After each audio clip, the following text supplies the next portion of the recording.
रोहित, आप सुन पा रहे हैं तो आप तक हम आते हैं, लेकिन साथ साथ में निर्मला जी आपको एक सवाल के साथ कि आज तक पर हमने जब कल एनालाइज किया आपके इस फैसले को, तो हम ऐसे लगा जैसे 3 चीज़ों पर फोकस आपका रहा, रोटी, कपड़ा और मकान, यानी 3 शब्द जिस पर हम जीएसटी को सम अप कर सकते हैं। बिल्कुल सही है ये? हाँ जी, हमारे focus common man, middle class और उनके बेसिक नेसेसिटीज़ के अलावा उनके एस्पिरेशनल, कई फैमिलीज ऐसे भी छोटा टीवी जो रख रहे हैं वो बड़ा टीवी क्यों नहीं खरीद सकते, छोटा मकान में रह रहे एक्स्ट्रा एक कमरा क्यों नहीं बना पा रहे, या फर्स्ट फ्लोर क्यों नहीं बनना मुश्किल है। ऐसे करके हर आइटम के ऊपर common man and middle class को ध्यान में रखते हुए ही ये मेजर, कुछ आइटम्स 18 में है, इसका मतलब सिर्फ 1% वाला आइटम गए 40% में। इसीलिए पूरे जनता, मिडिल क्लास, पुअर पीपल, इन सबको ही ध्यान में रखा, छोटे मोटे उद्योग, एमएसएमई, इन किसान, कितने आइटम्स फार्मर्स का सब आ गए 5 में। रोहित,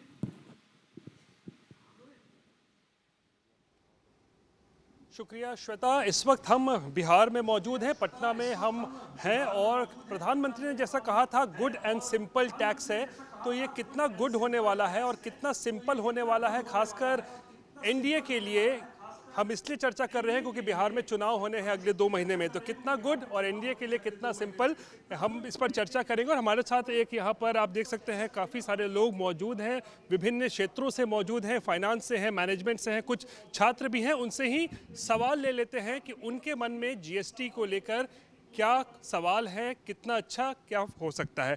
हमारे साथ डॉक्टर राणा सिंह हैं, मैनेजमेंट और फाइनेंस से जुड़े हुए हैं। आपका क्या प्रश्न होगा वित्त मंत्री जी के लिए? धन्यवाद। प्रणाम माननीय वित्त मंत्री महोदया। मेरा प्रश्न यह है कि जो टैक्स स्लैब में हम लोगों ने कमी की है, तो इसका पूरा फायदा कस्टमर्स और लास्ट माइल जो स्टेक होल्डर्स हैं उस तक पहुंचे, उसके लिए मॉनिटरिंग एंड इवैल्यूएशन फ्रेमवर्क क्या है? कई बार ऐसा होता है कि टैक्स में जो कमी हुई तो कॉर्पोरेट जो कंपनीज हैं वो अपना रेट बढ़ा देते हैं ताकि कस्टमर्स को उतना ही प्राइस रहता है, तो मॉनिटरिंग एंड इवैल्यूएशन फ्रेमवर्क पर क्या तैयारी है? Over to you. और दूसरे हमारे साथ स्टार्टअप से जुड़े हुए हैं और कुमुद कुमार है, आपका क्या प्रश्न होगा वित्त मंत्री? नमस्कार माननीय वित्त मंत्री महोदया। मैं सबसे पहले जो अभी जीएसटी के टैक्स स्लैब में बदलाव किया गया है उसके लिए मैं आपको धन्यवाद देता हूं। मेरा सवाल ये है कि जीएसटी में जो स्लैब में जो अभी बदलाव किया गया है उसमें ये ऐसा अपेक्षा है कि शुरुआती दिनों में, प्रारंभिक वर्ष में जो जीएसटी प्राप्ति, राजस्व प्राप्ति में कमी रहेगी, तो ऐसी स्थिति में बिहार जैसे राज्य जहां पर जीएसटी और एसजीएसटी के टैक्स पे वो ज़्यादा आश्रित है, तो उनको उनके विकास में कोई चुनौती ना हो, इसके लिए आपने क्या सोचा है, जबकि बिहार जो है विशेष राज्य का मांग शुरू से करता रहा है? धन्यवाद। एक प्रश्न और एक छात्र हैं हमारे साथ, उनसे लेते हैं। ज्योति जी, ज्योति पूछिए आप। नमस्ते madam finance minister. Ma'am, educational institution और प्राइवेट ट्यूशन पर 18% जीएसटी दर है। हालांकि जो बच्चे एडमिशन ले रहे हैं इसमें वो मिडिल क्लास को बिलोंग करते हैं, क्यों ना इस दर को 0% कर दिया जाए ताकि समाज के हर वर्ग के बच्चे इस एजुकेशन को आराम से प्राप्त कर सके। आपका क्या राय है इस पर? और श्वेता, क्योंकि इससे जो बदलाव हुए हैं जीएसटी में, इसका पहला लिटमस टेस्ट जो है वो बिहार में ही होना है, क्योंकि बिहार में 2 महीने के बाद चुनाव होने हैं। श्वेता जी बिल्कुल, अगर निर्मला जी आप एक एक करके उन सभी सवालों का जवाब दें। पहले, क्योंकि बिहार और बिहार के जनता के सामने ये प्रश्न उठाया जा रहे हैं, आपको छठ मैया से पहले और दीपावली से पहले, जैसे माननीय प्रधानमंत्री जी ने रेड फोर्ट से आदेश दिया है, वैसे ये डबल धमाका बिहार को मिल रही है, पूरे देश को मिल रही है।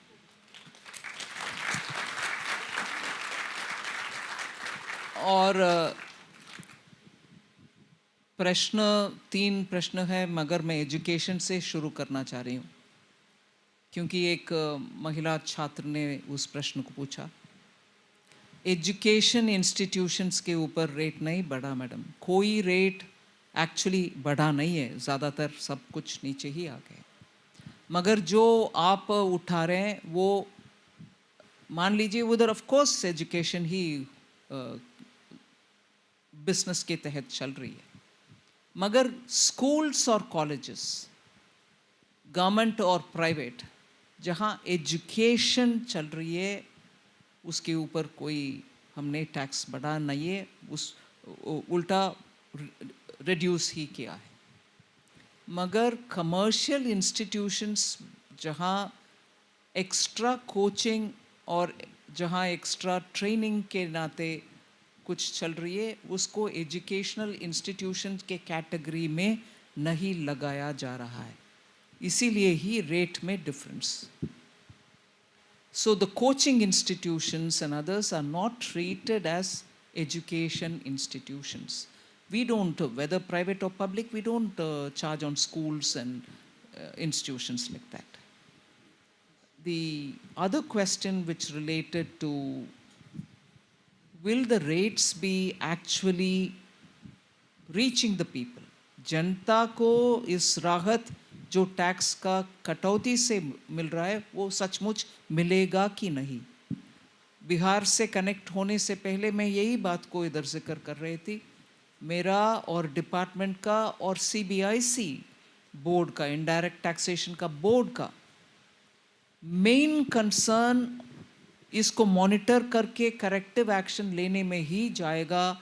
मैं मानती हूँ अगले एक आध महीना हम सितंबर 22 के लिए इंतज़ार नहीं कर रहे हैं, मगर इंडस्ट्री लोगों से बात कर रहे हैं, इंश्योरेंस कंपनी से बात कर रहे हैं, मेडिकल इक्विपमेंट्स सेल करने वाले से बात कर रहे हैं, मैन्युफैक्चरर से बात कर रहे हैं कि सचमुच ये रेट रिडक्शन, जहां GST काउंसिल में हर राज्य के वित्त मंत्री बैठते हैं और मंजूरी दिया इसको, सचमुच जनता तक पहुंचना चाहिए। इसके ऊपर हम हर एक से बात कर रहे हैं।